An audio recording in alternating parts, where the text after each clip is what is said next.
Professor, o Brizola ele já denunciava, já alertava para um perigo dos evangélicos na política. O meu orientador dos tempos de mestrado, meu querido amigo Dr. Mário Maestre, sempre diria para mim, nem corar eles coram, meu caro. O Maestre é uma figura impressionante. Mas, enfim, está faltando vergonha para a gente fazer alguma coisa? A nossa laicidade ela está efetivamente em risco, professor?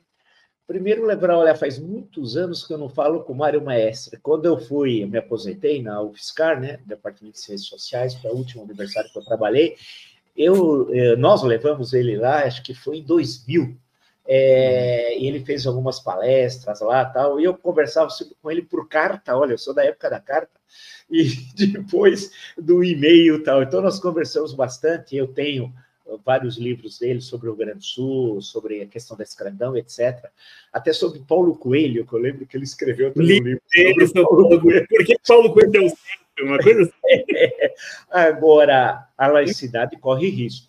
A minha dissertação foi sobre Palmares, ele me orientou sobre Palmares. Tá. O Estado laico corre risco.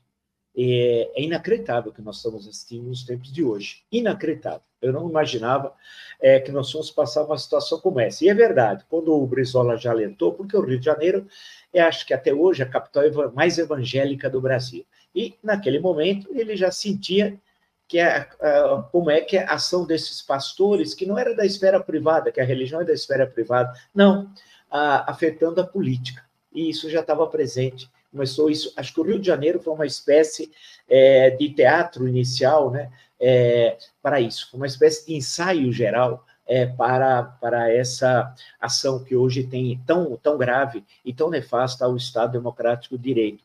Então, corre risco o Estado laico. É inacreditável que as cenas que nós assistimos nos últimos tempos, especialmente, e a forma como eles querem impedir que a nossa liberdade de vida, né, de qualquer pessoa, qualquer um pode ter sua opção religiosa, ser ateu, não há nenhum problema, isso é da esfera privada. E não é possível, por exemplo, o Sóstenes Cavalcanti, que é um homem do Silas Malafaia, determinar a nossa vida, né? E vai criar uma espécie de Sharia tropical, que é o que eles estão querendo fazer, né? Então, é um combate. Mas houve um erro no passado, né? Se lá atrás o combate ideológico tivesse ocorrido com esses pastores picaretas evangélicos, porque tem os não picaretas, vale lembrar, gente séria. Eu conversei outro dia com a vereadora Ava Santiago, de Goiânia, né? É uma pessoa legal, séria, combativa, que vive esse mundo e entende desse mundo que muitos de nós aí não entendemos. Deram uma série de privilégios aos evangélicos, concessões de rádio, concessões de TV, privilégios fiscais, né? A cada 2 anos, nas eleições, todos os candidatos vão lá para beijar a mão dos pastores. Tudo isso, eles foram eu não gosto muito dessa expressão, mas foram se empoderando, né? E até chegar ao momento atual, que eles vão determinar quando pode ser feito um aborto, no caso de estupro, né? E vão avançando no nosso cotidiano. Então, temos de batalhar seriamente em defesa do Estado laico, porque, no caso, o nosso extremismo brasileiro, ele tem essas pautas, é diferente do extremismo europeu, que a pauta é o estrangeiro, é o imigrante, a pauta principal, né? É o outro. Aqui, como não tem o estrangeiro, da forma como aparece na Europa, eles apontam o dedo na questão de gênero, né? E aí fazem esse absurdo na questão como que aparece a misoginia, né? O ódio às mulheres, todo dia. O André Valadão, agora, ontem, né, nós ficamos conhecendo anteontem, o ódio que ele tem às mulheres não é para ir na faculdade, não, nada de ir para a universidade, o que elas vão virar?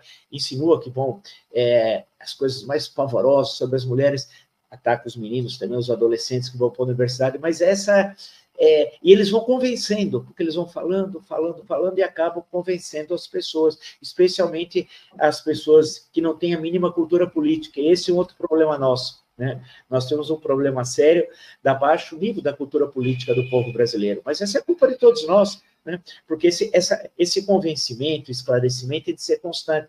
E, infelizmente, os partidos políticos brasileiros, que têm muito dinheiro, Agora estamos vendo o fundo eleitoral, dei uma diagonal, fiquei vendo, falei, caramba, haja dinheiro. E o fundo partidário, que é 1/12, a cada mês tem a grana, teria recursos, né? Assessores, a coisa fabulosa que é a internet, o YouTube, para fazer esse trabalho de educação política. E muito poucos fazem. Professor, a presença dos evangélicos nas eleições para conselhos tutelares não é de hoje e sempre foi um perigo ali. Pelo menos eu falo eu moro no Rio de Janeiro, mas sou gaúcho e estou aqui no Rio há pouco tempo. Então a minha experiência maior é no Rio Grande do Sul. Era muito comum o conselheiro tutelar depois se lançar para a vereança e ser eleito. E ele começar pelo conselho tutelar, e a gente via cenas do tipo assim, o pastor encostava um ônibus na frente da igreja e levava todos os fiéis para votar no conselheiro tutelar, com lanche, com tudo, depois voltava, levava para casa, ou seja, era quase que garantido, por não ser voto obrigatório, conseguia levar todo mundo. As coisas foram indo além, mas indo além, e a gente chegou em algumas situações preocupantes, que eu queria comentar com o senhor, como isso aqui que eu vou colocar na tela agora, que tem sido denunciado há bastante tempo. Trata-se da Igreja Universal do Reino de Deus dentro das PMs em todo o Brasil.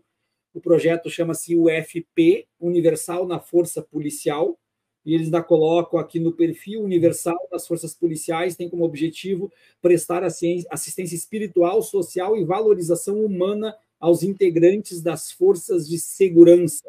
E as imagens são assustadoras. Assustadoras porque tanto os policiais vão até a igreja, como a igreja vai até os policiais, e eles recebem, então, a assessoria espiritual da Igreja Universal do Reino de Deus. Uma outra questão, antes de lhe ouvir, que eu acho que poderia ser considerada até inconstitucional, que é o outro programa, que é o PMs de Cristo, que tem uma Bíblia com o brasão da Brigada Militar, da Polícia Militar, na capa. O brasão da polícia na capa, e essa é a Bíblia Sagrada para o policial militar. E aí, se a gente for ver as imagens, a gente tem diversas cerimônias em câmaras de vereadores, em assembleias legislativas, dando comendas, então, e tudo mais para quem está à frente desse tipo de... Professor, policiais militares recebendo orientação espiritual da Igreja Universal do Reino de Deus, nós já temos problema de truculência da polícia. Essa igreja, historicamente, demoniza, por exemplo, religiões de matriz africana. Na periferia está cheio de pessoas de matriz africana e a polícia já truculenta, agindo em cima. Não sei se eu estou me fazendo entender, mas nós não temos um problema cada vez maior de invasão dos espaços pela neopentecostal? Olha, ontem, curiosamente, eu estava indo para o Jornal da Cultura e estava no Uber, peguei o Uber, e o motorista era muito antenado a tudo que estava ocorrendo, e aí falou, fez as análises dele e tal, fez comentários muito interessantes, e aí disse que o que chamava a atenção é que ele tinha 5 tios no interior do estado de São Paulo, os 5 eram policiais militares, os 5 eram bolsonaristas, os 5 eram evangélicos. Então, ele falou, é inacreditável, ele falou, não dá para falar com meus tios, é uma coisa terrível. E a Bíblia que você mostrou é da polícia, está lá o símbolo da Polícia Militar de São Paulo, né? Tem o mapa do estado de São Paulo. A situação é muito preocupante, porque o que apareceu na reportagem também, se não me engano, eu vi a primeira vez no UOL, aqui na Zona Leste de São Paulo, teriam cedido espaço à Igreja Universal para a reunião lá dos policiais, que era um ato da PM, mas que eles cederam só o espaço. Mas se quisessem ter auxílio espiritual, aí tudo bem. E não existe.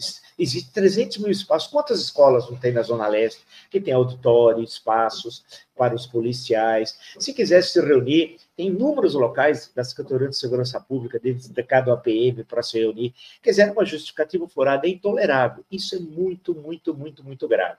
Antigamente, para ser preciso, é bom lembrar que havia o capelão militar, né? O capelão geralmente era da Igreja Católica. E até aqui, atrás do batalhão da Rota, tem lá uma capela de Santo Expedito, né, que é uma espécie de patrona, em certa época, religioso da Polícia Militar, porque civil seria o Tiradentes e tal. Né? Isso também já era um problema, porque desde 1890, com o decreto do governo provisório, tem a separação igreja e Estado, mas aquilo foi ficando e ninguém dava muita importância. Com a entrada dos evangélicos, especialmente nesse século, no começo desse século, aí ficamos nessa situação muito preocupante, extremamente preocupante, e que é necessário que haja uma resposta, né?